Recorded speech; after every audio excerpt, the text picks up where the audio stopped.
everybody. Welcome to another episode of What a Hell of a Way to Die. It's Francis, and with me once again, Davis Winkie, Army Times reporter, veteran, and all around pretty great guy. Davis, how are you doing today? I'm holding my NDSM closer to my chest than I was yesterday. You know, there's something to be said about being given a medal for showing up, which like look, I have my rack. Like I took it off of my uniform and I nailed it into a not to the wall but to a shelf that I have next to me. And I think the only like medals I quote earned are like my two RCOMs and the AAM. Everything else is just a showing up kind of medal, and I have 5 tiers. You know, and so it's a very like curious thing that the Army does with medals, because you look back when you look back to like a general during World War II and they have like 3 ribbons and one of them's a Purple Heart, and then you look at me who really not an impressive career. I did 20 years mostly wasting a lot of time and money, which I'm very proud of, to be honest. But I have a very impressive rack. If you don't know how to read it, if you do know how to read it, just like, oh, you showed up to a lot of things, huh? Which I did, and I did very well showing up on time. Which, to be fair, Davis, you're used to be in the military. You know how hard it is sometimes to get people to show up on time. It kept my guys busy since I was the HR guy. So we were gainfully employed by those who no longer wish to be. Well, so we have 2 medals that are not no longer just being handed out like candy, and I kind of talked about the GWAT earlier in an earlier episode, but now we're getting the National Defense Service Medal. It's red. It's got a yellow center, a couple of blue and white and red line. I don't know how they come up with these designs. I don't know who puts them all together, but National Defense. So Davis, what is the National Defense Service Medal? Yeah, as with all military medals, it was designed by somebody whom graphic design is surely their passion. The National Defense Service Medal has been around since 1953. It was put in place by the Eisenhower administration. The general idea is that if you raise your right hand and join the military during a time of war, as designated by the defense secretary, you get this medal.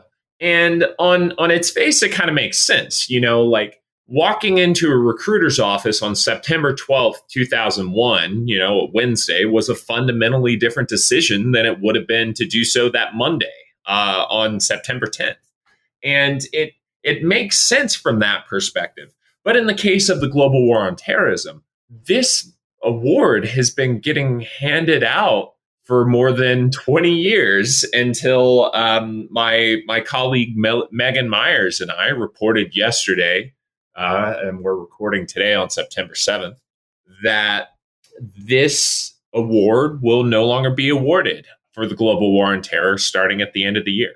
And it definitely represents a symbolic close to the global war on terrorism era. Yeah, the quote in here from Defense Secretary Austin is: termination is based on the United States no longer conducting large-scale combat operations in designated geographic locations as a result of the terrorist attacks on the United States that occurred September 11th, 2001. Which is a curious thing because it's been over a year since the Afghanistan withdrawal. So why has it taken this long? That's a really good question. And frankly, you could look back at the years even before the Afghanistan withdrawal. Probably the last large-scale combat operations that took place as part of the global war on terror have been some of the dying spasms of the anti-ISIS fight in Iraq and Syria, which since then has devolved to a bunch of guys sitting around getting mortared and rocketed by Iranian proxy militias. Which, to be fair, was a lot of what I had to deal with in Iraq, too. It's just a lot of sitting around being like, God damn it, guys, stop. It's 3 a.m. Stop rocketing me. But there's definitely been an argument that for several years now, somebody who joins isn't doing so with the same risk of being sent overseas as part of this war into active combat that they were during the early period that the NDSM was authorized as part of the war on terror. Like I joined in 2017, for example, and got an NDSM. And there is certainly no combat patch on the right sleeve of my uniform in the closet. I did not deploy as part of the global war on terror.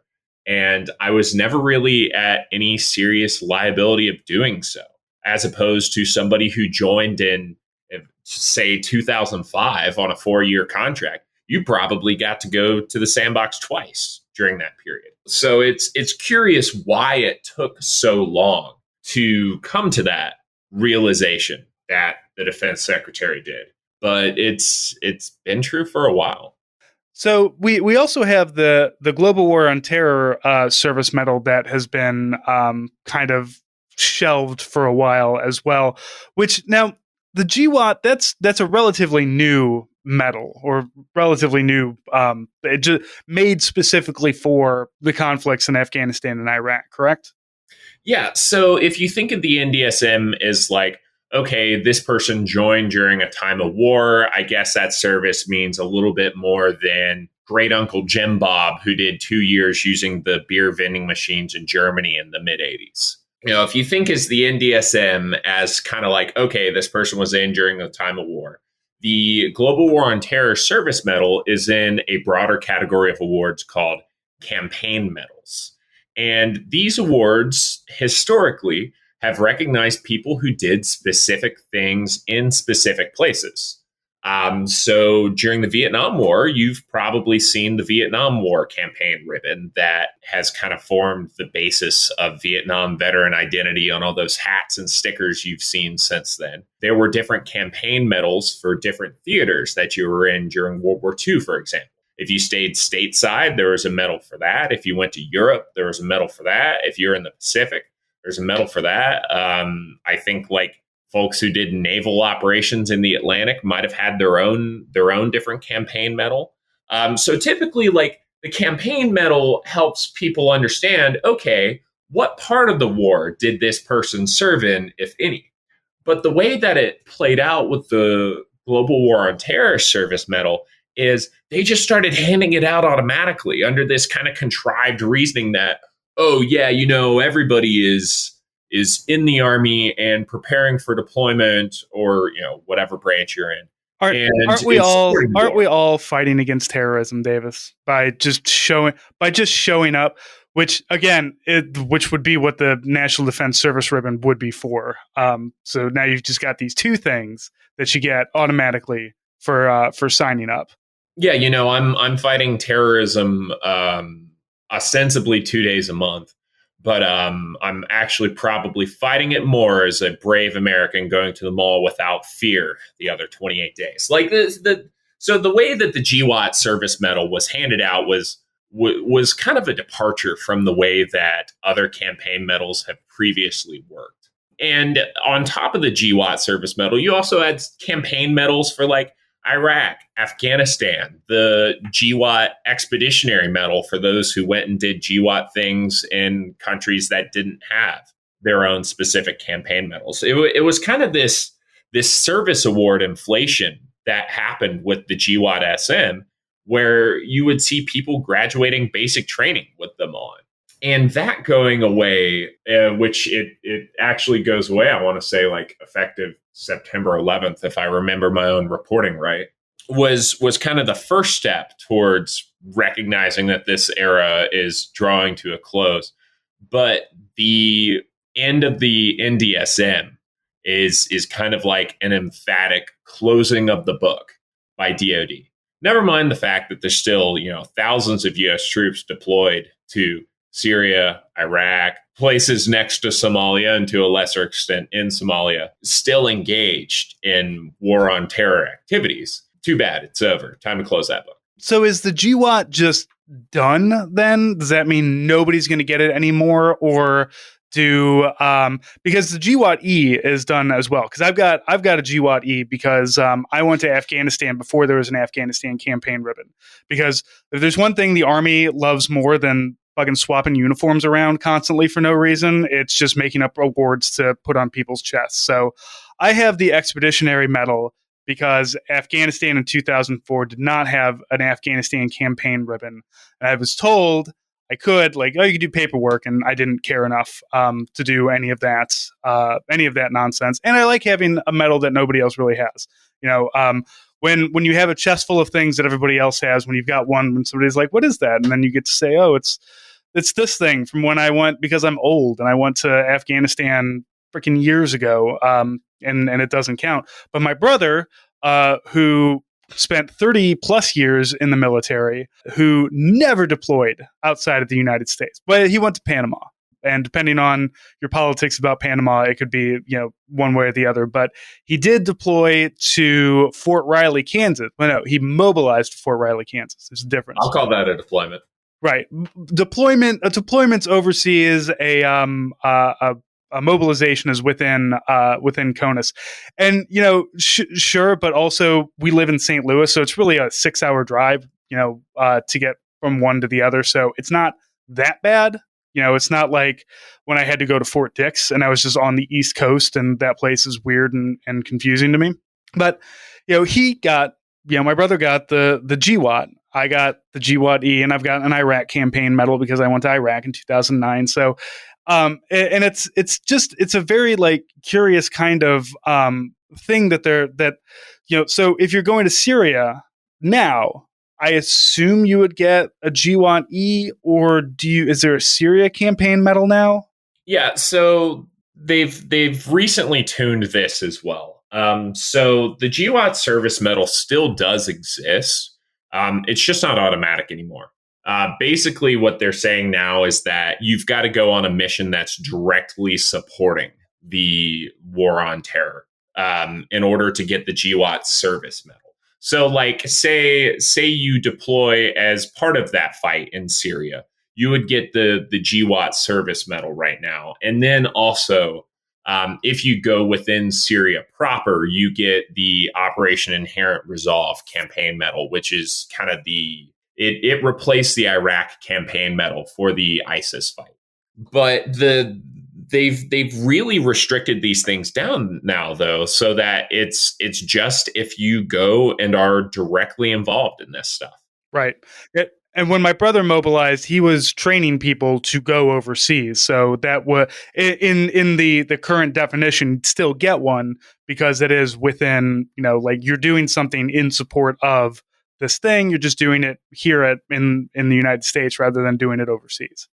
Yeah, that's a situation that would probably be more likely to be able to get the GWAT service medal under the current rules. It makes sense to keep it around as long as the missions are still ongoing, because the military loves forever war. But the end of the National Defense Service Medal really signifies the mentality shift here. That the military, for all intents and purposes, considers this over from a large scale combat perspective, and anything else going on from here on out is ostensibly just counterterrorism work, which is splitting hairs in some ways. You've still got troops and camo wearing body armor in places doing things, but which we've always had, though, because like the NDSM was during Korea, during Vietnam, during the first Gulf War, and during the current war on terror. But of course, everywhere in between there, like even if you were just, as you said, deployed to Germany to keep the beer vending machines full, even that was you were being deployed in support of the Cold War, which I believe there's a Cold War medal as well, right? Right. I'm not sure. I wouldn't be surprised, though. There should be a beer vending machine medal. I think check the store soon. I do know there is somebody in my neighborhood that has a Cold War license plate thing, which I don't know whether to make fun of him for it or if they're actually doing it ironically or what. But but it is for all intents and purposes, the Cold War was not a shooting war like we, have supposedly had for the last 20 years. Shooting war depending on where specifically you were and what time and everything like that. So, but it is like, the signifier of being a quote peacetime army now, which I wonder if that's going to come with all the other things that I remember my brief time in a peacetime army, where you stop wearing your camis into work when you're on Fort Riley. You wear Class Bs. You got to shine up your shoes and wear nice pants and put a belt on and everything. And I certainly support that because it does, put forth a more professional look. We're a professional army. We're supposed to be doing, we're not in a combat kind of posture anymore. But also, I want to see soldiers, suffer mostly. So, I want you guys to start starching your crap. I want to start seeing boots getting shined again. All the things that I had to deal with. Like now, Davis, I'm an old soldier and I get to say all this nonsense that nobody wants to listen to. It's very exciting. I agree to an extent. I like the idea of having people not just wear the combat pajamas, because I don't know if you ever felt some of the new hot weather camo uniforms before you left, but those things feel like straight up pajamas. I think a retooling the mentality of the army to focus less on, oh, everybody's a soldier, oh, everybody needs to be ready to deploy and then get ambushed and get into combat. Like, no, like focus on being good at your job, like the actual job you have within the army. Like, sure, everybody in the army is a soldier, but like if you're the finance guy, like know how to do your finance stuff. And if it's appropriate for your finance people to wear your Class B office uniforms as opposed to wearing the combat pajamas every day, it makes sense, like dress for the job you've got. The military should we should cosplay. really like invest in kind of a business casual kind of something. Like I don't like look, the Class Bs sucked. Like it sucked because like you have to put all the little pips on. It's got to be nicely creased. You have to pay to get them dry cleaned. You can't just toss it in the washing machine. Like one of the great things about current Army combat uniforms and even the old ACUs is that you could just throw them in the dryer and it would knock all the wrinkles out of it and you were perfectly fine. But I really do feel like there should be, I don't know, some army slacks and like army chinos and army loafers and like maybe 6 or 7 different army polo shirts that you can, some of them long sleeve, some of them short sleeve. And then, you get the little clip on tie that you can put on for like when a colonel's showing up or something like that, because therein lies the real problem. I don't actually want anybody to go to Class Bs or go back to wearing Class As in the work because that sucked. That's something that generals do because generals have aides that will put all that shit together for you. Your average like E5, E6 is having to do all that stuff themselves. And look, man, the only reason my uniform, the last time I had to wear my dress uniform, and that was in 2014, the only reason it looked anywhere near good was because the class that I was in had a guy who was former old guard, and he loved putting uniforms together. Like that was his thing. He's like, he loved the steam room where they were pressing all their uniforms, look good and everything. So he was great. He, got the little rulers out and put everything together. But man, your average Joe doesn't want to do any of that nonsense. So we gotta come up. Lloyd Austin, I know you listen. Come up with the biz Kaz kind of look for the Army. Well, I mean, there's some corners of the service that like dress like normal people sometimes. Like most recruiting units have like khakis and polos of some kind that they wear probably like once a week or when they're out at certain events where like wearing the combat pajamas would be over the top or like give you like the bad kind of attention. And then there's other places like Army Futures Command out in Austin, which is focused on like technological innovation and working with industry and that kind of stuff. They've got the Army Software Factory out there, which has like this rank flat structure where it's a bunch of soldiers who are on 3-year tours there, like trying to code applications and shit for the Army. Like those environments actually, for the most part, go normal people business casual most of the time, and it seems to work for them. But that's going to be very specific though, because Joe that we're talking about, the guy who is the finance person or is the motor pool or whatever, they need some kind of guidelines. They need to know, like, here, when we say khakis, we mean this, and they need to just be given uniforms. Like, just put this on. So, I totally understand. Like, I know CID. I used to work in a building with CID, and I've never seen troops look more obvious out of uniform than CID, because they all dressed exactly the same, and they all had the exact same face. Like, I don't know what it is. Like, there's CID training where they just put your head in a press and it like makes it into a square box of some kind. And then they just kind of make you really squat and red face and angry a lot. Maybe it was just our CID guys, but goddamn, they're certainly a type. But they wore the khakis, they wore polo shirts and everything. But your regular Joe, they need they need some they need a 670-1 to tell them what the hell to do. Yeah. Making me think about one of my college football teammates who wore a Steve Smith jersey and cut off jorts to our honor code signing. See, you can't trust Joe to know what he's doing. Maybe when he gets to be an E6 or an E7, you can kind of trust. You can let him out a little bit, and also, like, if there wasn't that kind of standard, then what the hell is Sergeant Major's going to do? Who are they going to yell at if everybody is looking different in their various polos and whatnot? Like, obviously, cut off jorts is going to be a big red X, but it's all the little things that sergeants major just love to gig you on.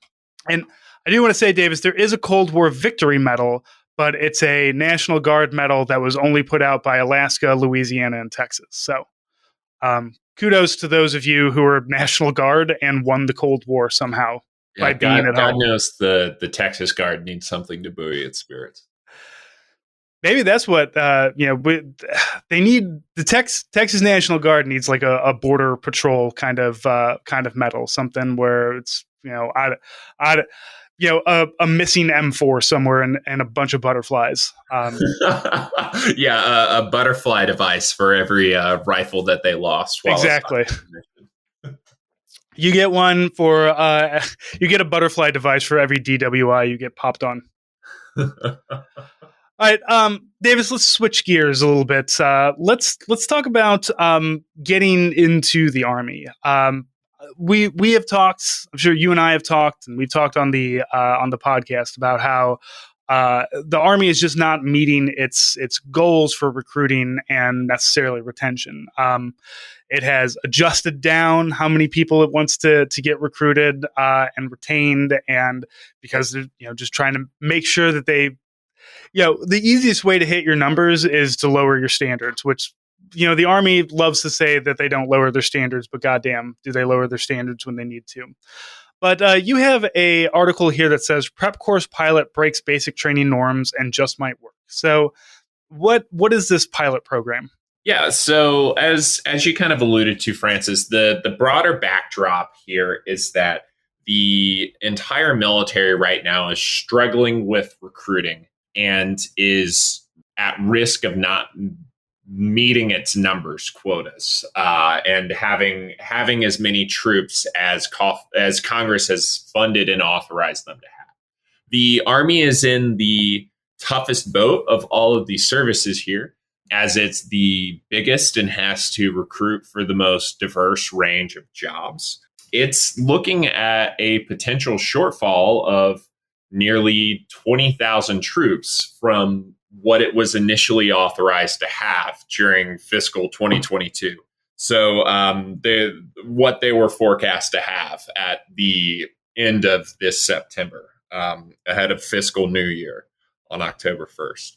When the service realized how bad the recruiting numbers were looking and started to dig into some of the issues that are influencing recruiting right now, they decided to launch this Future Soldier Preparatory Course as a pilot program at Fort Jackson, South Carolina, designed to help folks who are, frankly, too fat to join the Army and folks whose test scores are too low to qualify to come in on a provisional basis. And if they can lose enough body fat or increase their test scores by enough, by the end of a 90-day period, they can renegotiate to to permanent contracts and move on to basic training. It's kind of the most ambitious experiment they've done trying to expand that recruiting pool really since the dark days of the surge in the late 2000s, when in the mid to late 2000s, when they just couldn't find enough people to fill the ranks to go into the grinder in Afghanistan and Iraq. And they did all kinds of things with lowering standards, with establishing a GED school that they sent people to as part of their training if they were dropouts. The National Guard even stood up a full blown high school in Indiana that they would let kids go to when they joined. So like, since then, though, there really haven't been any big experiments because recruiting has been more or less okay since then. But this year, they think it's going to be so bad and stay so bad that this is the way that they want to try to expand the pool of people that they can recruit from. So how does this work? Just like for, say I'm joining, I sign up, I get this 90-day program. Am I getting paid as an E1? Am I does this count towards my, retirement eventually? Like what does this do for the average Joe just on a kind of financial idea here? Yeah. So the basic idea here is that when people come to this prep course, they're a soldier. They are enlisted. They are sworn in. They are getting pay and allowances while they are at Fort Jackson for this. And that adds a really key thing for a lot of these kids, which is stability. So let's think about the things that might keep somebody from being able to trim body fat or study for the ASVAB in order to qualify and join the Army. Like say if they're working a couple jobs to keep their head above water, or if they've got kids at home they're supporting, or if it's, a situation where the family simply can't afford enough food. These life in general is kind of what that comes down. And as a part-timer, as I was a part-timer and you are currently, you understand that is kind of a when you're not doing it every day, the rest of life comes in. And yeah, I don't, necessarily do PT every day because I don't have time. And so this really seems to kind of do that for them. And it does. And so when I went and spent 2 days embedded at this prep course and got a lot of time talking with the recruits there, both with and without the media minders around lurking over the shoulder. I also made sure to go when there were no other media outlets there, when there weren't any senior leaders visiting. I tried to make sure I got the most authentic picture and perspective possible of this. And what a lot of trainees said to me was that this wouldn't be possible back home because of that stability aspect, because of the fact that they're here getting paid and have all of their needs met while they're trying to study. I met a kid who had previously been a infantryman in the South Korean army who was like, I couldn't be here studying for this test because he's an English as a second language guy and the ASVAB is done entirely in English. He's like, hey, I wouldn't be able to afford to be here and studying for this test if not for the fact that it gives me the money I need to provide for my family. And there was another kid I spoke to from the fitness training track of the prep course who explained that, I wanted to try to break into the middle class through the military.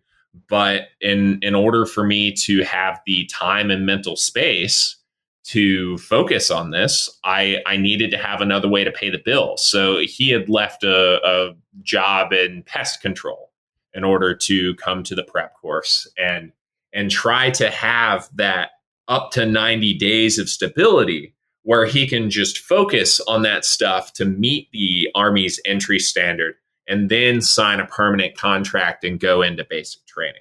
So that stability factor is kind of the undercurrent here that I think is the most promising part of the program.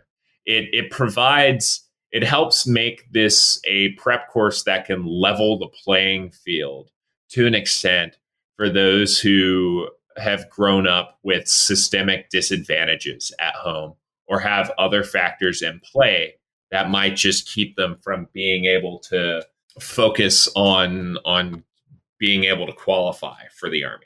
So you mentioned that there's people that might be on a fitness track and people who might be on a academic track.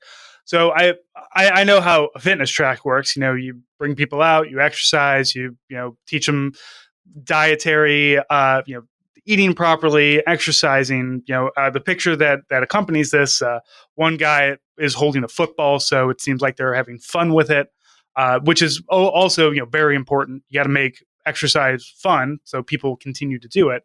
But what does the academic training kind of look like? Well, believe it or not, that football picture is actually from the academic track. Okay. And you were right about the fitness track, about the way that looks. What I would add is that they're not just taking a bunch of fat kids and smoking them until they've lost enough weight to go on. They're really focusing on taking young kids who are probably still pretty malleable in their habits and their understanding of stuff like health and nutrition, and trying to teach them, hey, here's how you make healthy choices. I sat through a class on macronutrients, for example, where a medical provider was who doubles as their company commander was explaining, like, hey, like, you had a couple classes on nutrition. Here's how to take that a step further. Here's macronutrients. Here's how they work. Here's how to track them and that kind of stuff. Like, they're actually getting some pretty good quality health and nutrition education that's aimed at making this a sustainable launching pad for a full-on lifestyle change on the fitness track, rather than just taking fat kids and running them until they're less fat and able to go on to basic training. Like, there's this more holistic fitness approach that's working there. And then over on the academic side of the house, there's a couple components to it. One is the instruction. For the curriculum, they're using what's called the Basic Skills Education Program, which is a long-running academic program that's usually used to train people who are already in the Army to help improve their test scores so they can get wider access to career opportunities. For the uninitiated among the listeners, basically the idea is that, say you've done 4 years in the Army and you were a truck driver and hated it, but your test scores sucked because you came out of a bad high school, you were hungry, whatever the reason is. Like, they have classes where you can study, take the test, get a better score, and have more options to potentially change your job later in the Army career. The idea is they're taking this proven curriculum and implementing it on the front end of these kids' careers. And in order to enable that, what the leaders there at Fort Jackson are trying to do is create a campus-style environment that totally stands apart from anything you'd ever see in basic training. The drill sergeants don't wear scary hats anymore. They're not even called drill sergeants. They're wearing these black instructor caps. And they're taking on this kind of disciplinarian mentorship role where, like, yeah, you still got to make your bed every day and you're going to have lights out at a certain time and it's going to be a structured military environment. But they're really going hands off compared to the traditional training experience, because they realize, the leaders there realize that that's not how you're going to foster academic learning. You need a better learning environment than one where people are just getting screamed at all the time. If you need them to actually learn math, reading, vocabulary, and shit in order to improve their test scores. So, Davis, it's been 20 plus years since I've taken the ASVAB. What are some of the basic things that are being taught to kind of improve upon these things? I am far removed from any standardized testing of any kind, so I don't even know if the same questions are being asked, if it's like a reading comprehension thing. So what are like the classes specifically? What are they getting instructed in? Yeah, so the overall goal of the academic instruction is to help kids improve their scores on what's called the Armed Forces Qualification Test, which is a kind of a sub measure of the testing scores that come out from the ASVAB, which is the classic military aptitude and entrance test. It's technically a different test from the ASVAB that still produces an AFQT score. That's complicated. What actually matters here is that it's intended to be like a general aptitude indicator, like something like your IQ tests, something like your SAT scores.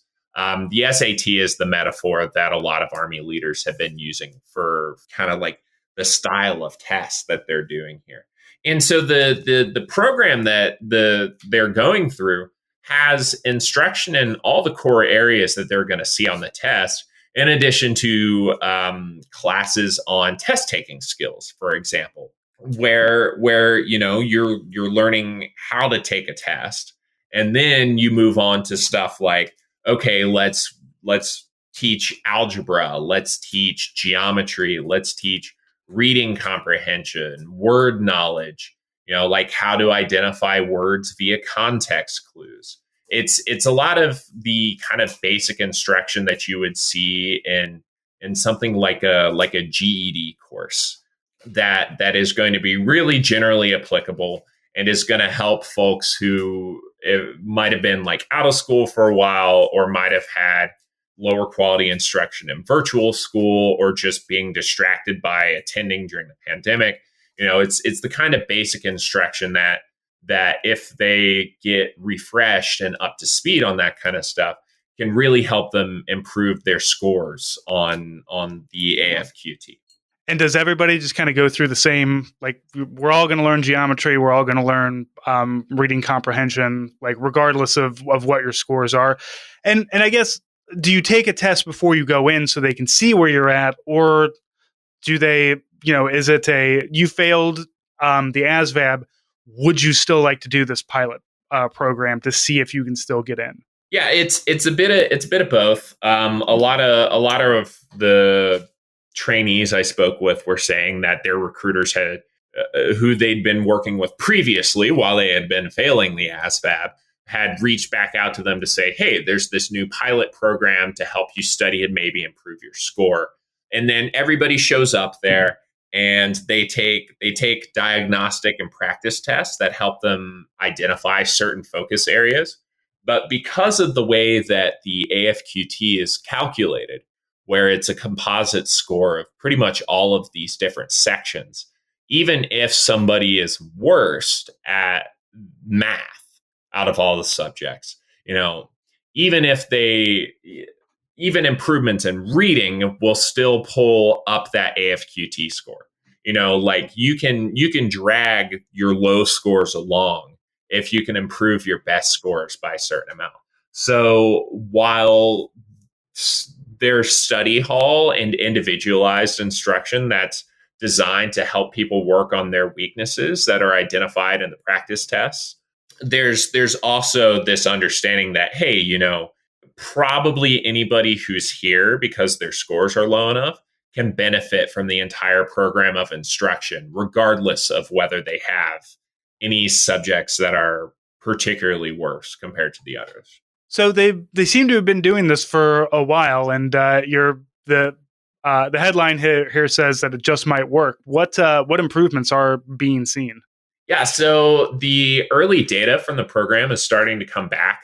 The first crops of trainees were a combination of people who had the lowest band of test scores and people who were in kind of a mid-range band, who were identified to participate in the program because they were on the cusp of opening up a wider range of jobs if they could improve their scores.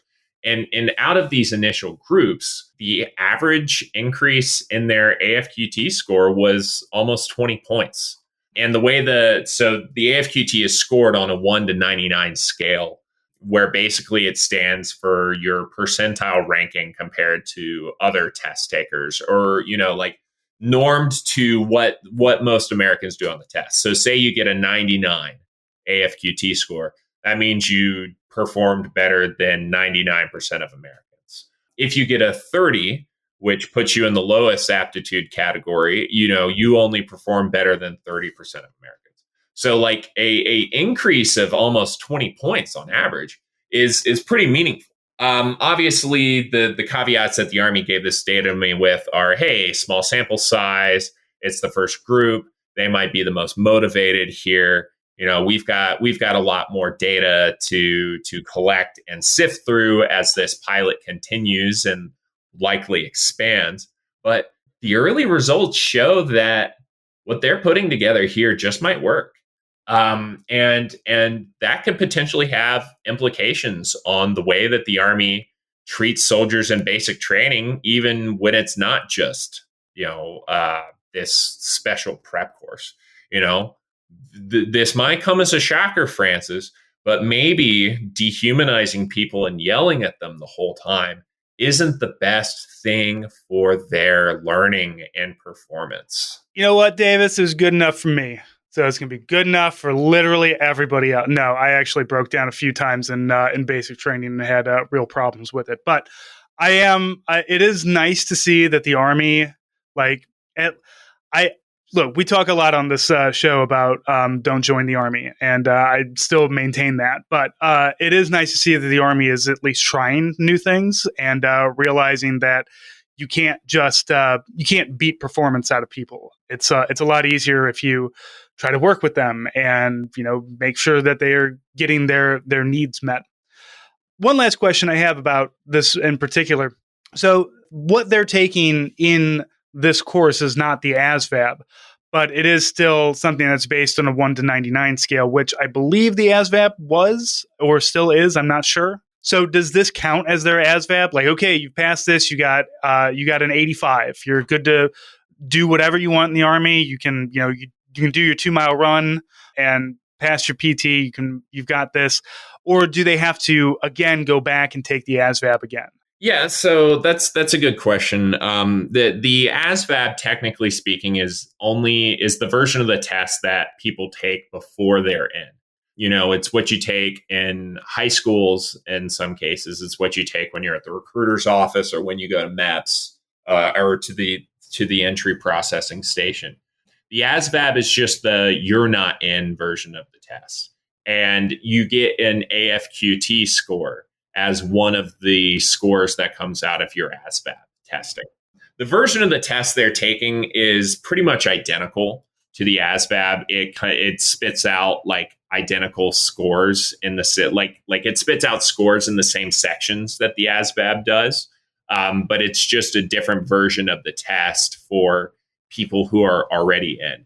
It's not really different per se. It's just something with a different name and different administration and retake rules, because of the way that the ASVAB is more or less regulated by law and DoD bureaucracy, to where like it's considered a different version of the test, but they're pretty much taking the same thing. And I do have one other question about it as I kind of think about this. So this is a 90-day period of training, correct? Yeah, so both courses are designed to run on 3-week cycles where, if you're in the fitness course, they take your body fat every week. If you're in the academic course, you take a practice test every week and a real test every third week. And you can repeat that 3-week course of instruction up until you reach 90 days. At which point, if you're not qualified and they can't make an exception to send you through to training, which they technically can for the academic track in most cases. They can't for the fitness track, though, if you're not within 2% of the body fat standard. But once you hit that 90-day mark, you might get sent home with what's called an entry-level separation, which would allow you to rejoin if you're able to kind of get it together someday and meet those standards. So on the fitness side of the house, one of the senior drill sergeants there expressed the hope to me that, even among those who might not meet the standard while they're there at the course, the fact that they're going home with this discharge code that would let them come back once they meet the standard. They're hopeful that like some of the lessons they're teaching about nutrition and fitness might set some of these kids on the right track long term, even if they aren't able to pull it together within their 90-day window. So in theory, though, somebody could go and do 1 3-week track and be good. Like, oh, I got up to where I need. I can now go be a public affairs, or I can be whatever it is that whatever score I was trying to get to, either academically or physically, and then you're good. You don't have to do the whole 90 days. You just do these rotations, and once you're good, you can go. Yeah, exactly. Well, that is all very interesting. I'm glad, like I said, I'm glad to see that the Army is trying to take things a little bit more seriously, because yeah, I mean, people don't want to join the Army. It kind of sucks sometimes, and it's going to take. I feel like it's probably going to take 5 to 7 years or so of being away from major combat deployments like we were in Iraq and Afghanistan before it kind of starts to slip out of people's minds. Like, the kids that are 10 years old now are the recruits in 8 to 10 years. So it might take a little bit of time for for these memories of war to kind of eke out of the next generation, and people say, oh, well, maybe the Army is a viable option. Because I know when I joined, which was pre 9/11, like they were just like, yeah, it's the Army. You kind of show up, you do some stuff. You might go to Bosnia, for a peacekeeping mission for like 6 months, but there's really not anything happening. And then war were declared. So well, technically war wasn't declared, but a war happened. It's interesting to see that they're trying new things, which is, when it comes to trying new things with soldiers rather than trying new things with war, rather than saying, let's build a bunch of more F-35s, we're going to say, let's focus on, the people that we're actually trying to get in to do the truck driving, or the cooking, the financing, all those things that we need people to do. So very interested, and I hope you keep up with it, and that we can kind of get an update a little bit later on. Absolutely. I'll stay on it. Appreciate it, Francis. Great. Davis, thank you so much for coming on. Always appreciate these conversations. Always, even though I'm out of the Army now, always like to kind of keep up with what that organization that I devoted half of my life to is continuing to do. So very happy for you to have on. Everybody else, thank you so much for listening, and we'll talk to you next week.